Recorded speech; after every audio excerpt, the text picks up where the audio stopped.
बाबूलाल अग्रवाल जी, उनकी धर्म पत्नी बिमला जी, एवं दिलीप मुंद्रा जी, उनकी धर्म पत्नी सीमा जी, एवं शरद जी, उनकी धर्म पत्नी सरोज जी, जितेंद्र जी, उनकी धर्मपत्नी वंदना जी, एवं सत्यनारायण पौड़ीवाल जी एवं उनकी धर्मपत्नी संजू जी आज के हमारे प्रधान जजमान हैं।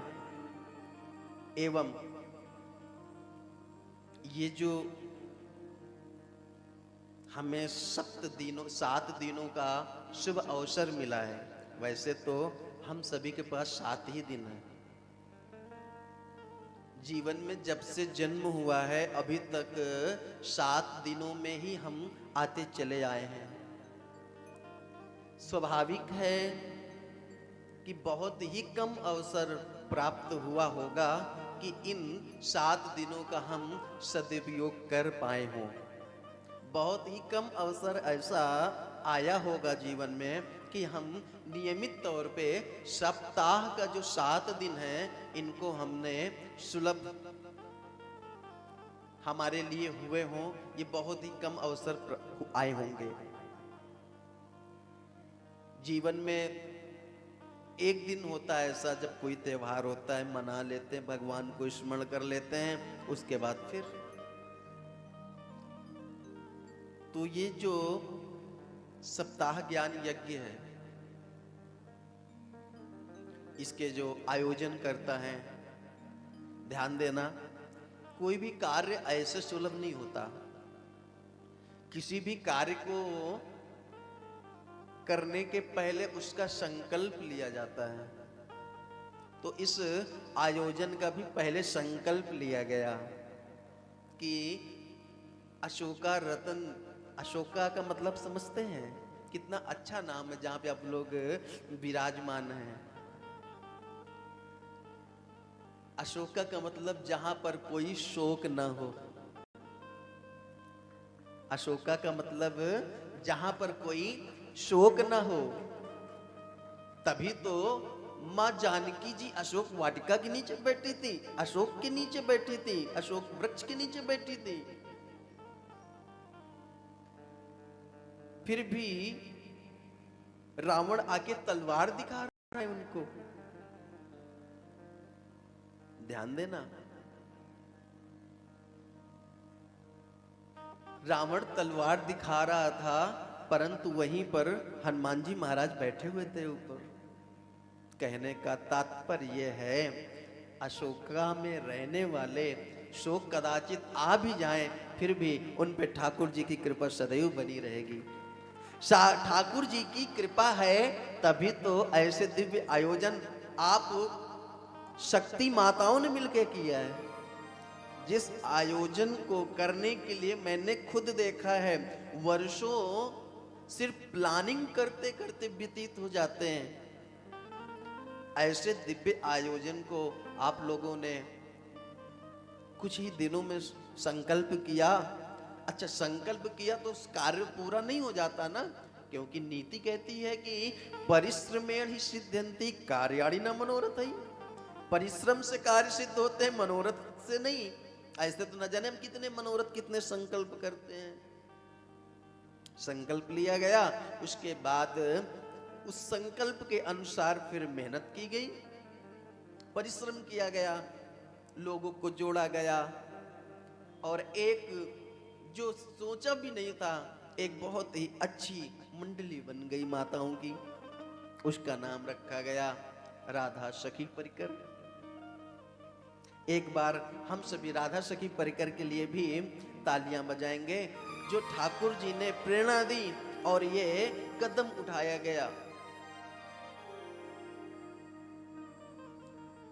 अच्छा, कभी कभी होता है हम संकल्प भी करते हैं, संकल्प के अनुसार मेहनत भी, हार्ड वर्क भी करते हैं, इसके बावजूद भी कार्य पूरा नहीं होता।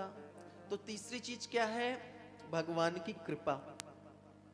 पहले अपन ने संकल्प लिया, उसके अनुसार अपन ने परिश्रम किया, लोगों को जोड़ा,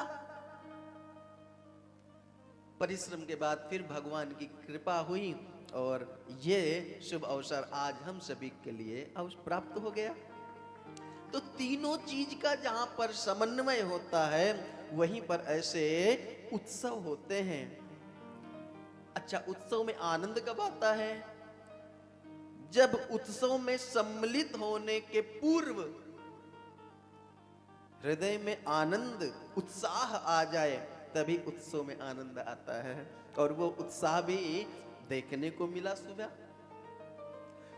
मैंने देखा कि जो माताएं कल आके कह रही थी कि महाराज जी मेरे पैरों में, मेरी गांठों में बहुत दर्द है, डॉक्टर ने ऑपरेशन के लिए बोल दिया, उन मैयाओं को भी हमने ठाकुर जी के चरणों में नृत्य करते हुए देखा। ये आनंद नहीं तो और क्या है? जिनको चलने में भी समस्या है, ठाकुर जी की कृपा से उनको नृत्य करते हुए मैंने देखा है।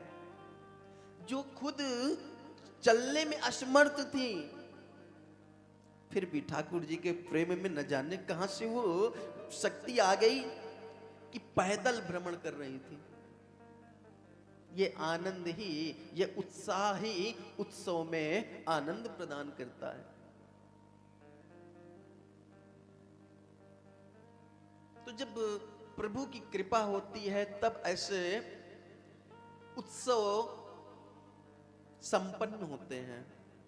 दूसरी बात, संकल्प कब आता है मन में? अच्छे कामों का संकल्प तब आता है जब हमारे जन्म जन्मांतर के पुण्य एकत्रित होते हैं ना, जो उन पुण्य के बदले में जो पुण्य, जो कर्मों का जो पुण्य उदय होता है, उसका जो फल होता है, जब फल प्राप्त होने वाला होता है तब ऐसे दिव्य आयोजन प्राप्त होते हैं हमें। जैसे कि भागवत जी के महात्म्य में ही वेदव्यास जी ने कहा है, भाग्योदयेन बहुजन्म समर्जितेन सतसंगमं च लभते पुरुषो यदा वै अज्ञान हेतु कृत मोह मदांधकार नाशम विधाय ही ततो दयते विवेका। जब जन्म जन्मांतर के भाग्य उदय होते हैं तब हमें सत्संग लाभ प्राप्त होता है। कब प्राप्त होता है? जब हमारे पुण्य एकत्रित होते हैं। भगवान का भजन, भगवान की कथा ऐसे सुलभ नहीं होती। वैसे तो मनुष्य जीवन की सार्थकता ही इसी में है कि इस विनाशी शरीर से उस अविनाशी की प्राप्ति हो जाए, यही मनुष्य जीवन की सार्थकता है। क्यों? क्योंकि जीवन में भगवान ने 4 प्रकार की सृष्टि बनाई है। कितने प्रकार की? 4 प्रकार की सृष्टि में जो हम 84 लाख योनियों का नाम लेते हैं ना, सर्प आदि पशु पक्षी जीव जंतु, ये जितने भी है ना, ये सब 84 लाख योनियां हैं। ये सिर्फ 4 प्रकार की सृष्टि है भगवान की, उसी के अंतराल में ही आते हैं। जैसे पहली सृष्टि भगवान की हुई है अंडज के रूप में, तो आपने देखा होगा कई जीव होते हैं जो अंडे फोड़ के उत्पन्न होते हैं। तो पहली सृष्टि अंडज के रूप में हुई। दूसरी सृष्टि भगवान की स्वेदज, जो पसीने से, बहुत सारे ऐसे कीटाणु होते हैं जो पसीने से उत्पन्न हो जाते हैं। तीसरा उद्भिज, उद्भिज बोले तो जो स्वतः ही धरती से उत्पन्न हो जाए। आपने देखा होगा जब बारिश होती है तो बारिश के मौसम में नीचे से कई जीव ऐसे अजीब अजीब के जीव प्रकट हो जाते हैं। और चौथा होता है जरायुध, जो जल से उत्पन्न होते हैं। अर्थात कई जीव ऐसे होते हैं जो जल में ही, गंदगी में ही उत्पन्न हो जाते हैं।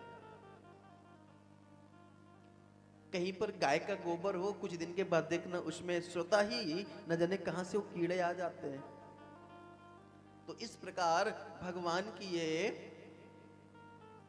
4 प्रकार की सृष्टियों में ये जो मानव जीवन है ना, जिसको हम मनुष्य योनि भी बोलते हैं, ये दुर्लभ है महाराज। ये दुर्लभ क्यों है? गोस्वामी पाद जी ने तो यहाँ